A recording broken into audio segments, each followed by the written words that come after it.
Welcome to another edition of Living with Purpose. Today I have a wonderful individual, Dr. Lisa Corsa. She is somebody that helps people heal, and she's developed this Corsa method. So please join me in welcoming Dr. Lisa Corsa to the Living with Purpose podcast. Hi, good afternoon. Thank you so much for inviting me to the podcast. I'm really excited to be here and talk to you about my passion for healing. Great.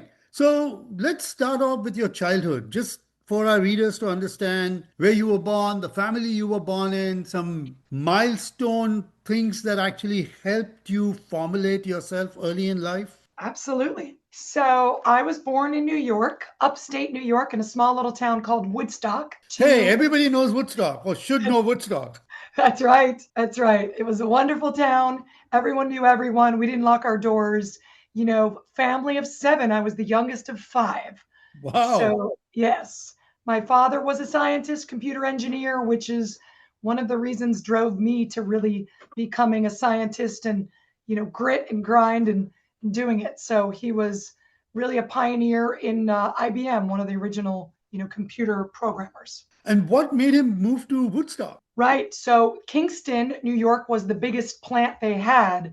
So he Hmm. would commute every day from Woodstock to Kingston so that we would have a beautiful country home, which is what we did, large 7 bedrooms, so we could run around and play. That's why we live there. And so talk a little bit. I mean, of course, so many of our listeners, I mean, Woodstock is the great music festival and it has so many different associations. So talk a little bit about how it was growing up there, large family, and what were some major influences for you? What was wonderful about being a large family is since I was the youngest of five, I was the hand me down kid.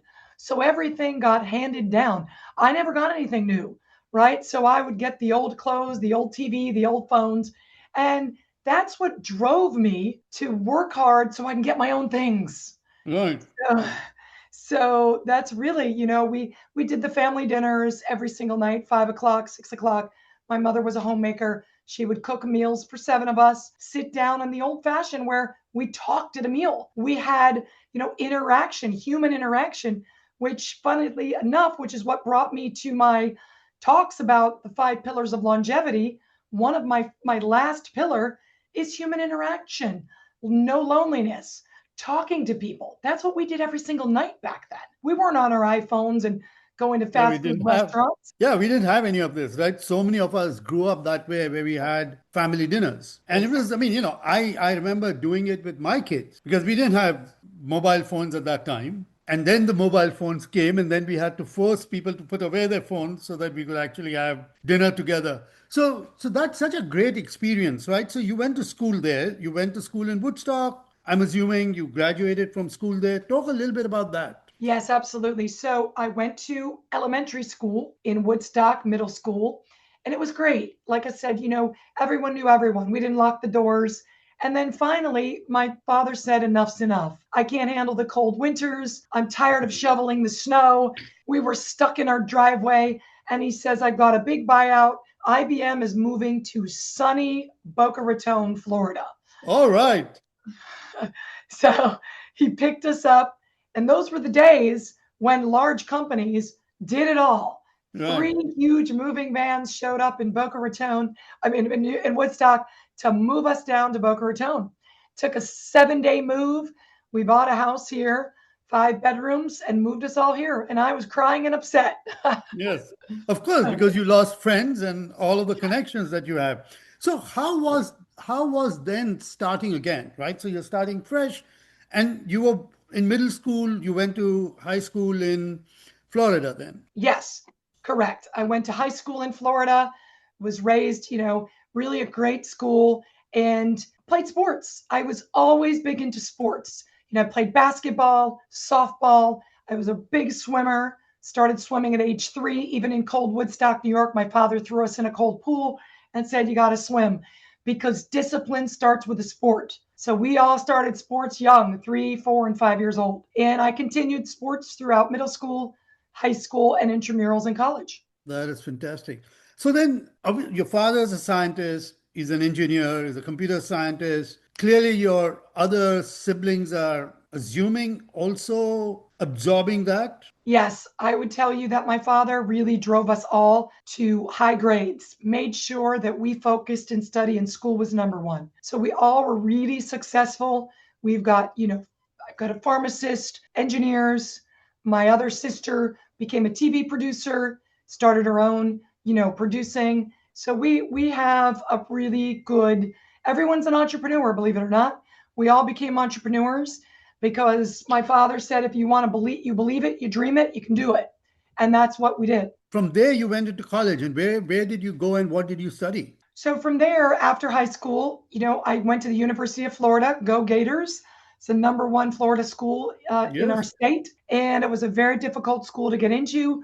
I stayed extra, got the master's, the bachelor's and a master's degree. And then when I graduated, I wasn't satisfied. I said, I need more schooling. So I went down here, moved back home with my parents in Florida, and ended up going for a master's degree in, back then it was Miami, Nova Southeastern Miami. I wasn't satisfied with a master's either. And I said, I Hmm. need to keep going. But all the while, I had to obviously work. So even after my bachelor's, I managed a job. Then during my master's degree, I managed a job, not one, two. And then when I went for my PhD and my doctorate, I have both a doctorate and a PhD. They're actually separate. I was working. So I actually never stopped going to school and work at the same time. I did both. And I know that when I take students now in my office here at Premier Therapy Solutions and they're stressed out with school because they're working, I mean, I did it. You can do it. So I got a lot of degrees and still even now after doing this 30 years,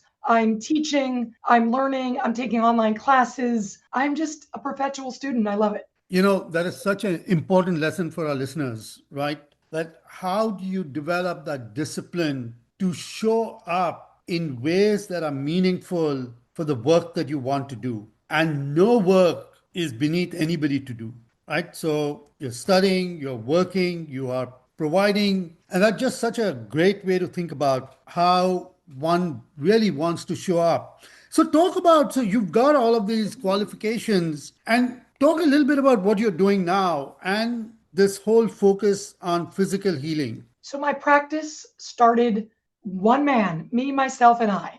And my practice actually was called Fitness with Me. And I said, I'm going to start door to door and go and work in patients' homes and start healing people. And when I started doing that, I recognized the constraints and limitations of not having enough equipment, tables, things that I needed. So I got my money together and I opened up Premier Therapy Solutions 25 years ago. And this company has now grown into a very large 10,000 square foot facility with a global presence, healing people all over the world, 30 employees, and we all have a passion for healing. Premier Therapy Solutions is about healing patients at the end of their rope, the last chance hotel.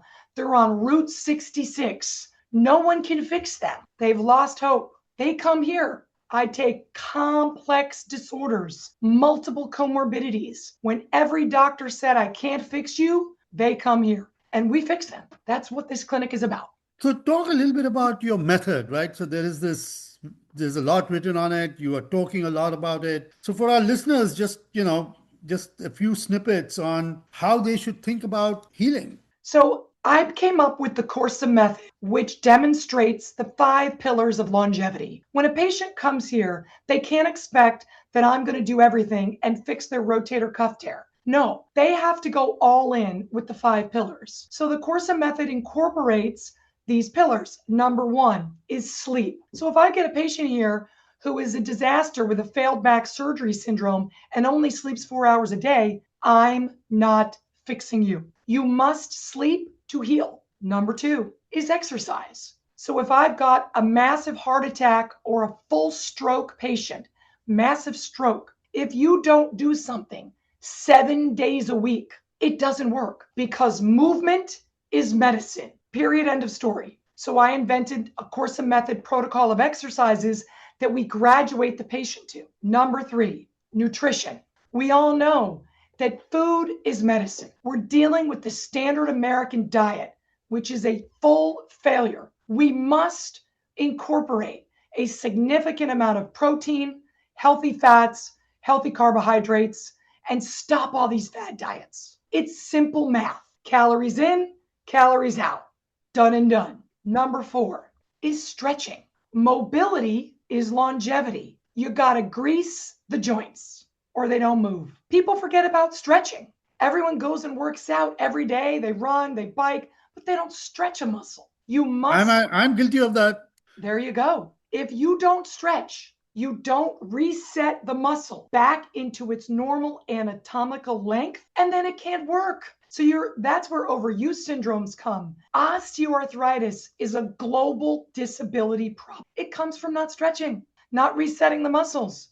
Overuse syndrome. So that's my 4th pillar. My last pillar is what we're doing now. Talking to human beings, going out to dinner, having fun and communicating, doing some meditation, mindfulness is social interaction. We stopped that in COVID. We stopped talking. We text. We don't want to get on the phone. We're afraid to go to dinner. We created this reclusiveness.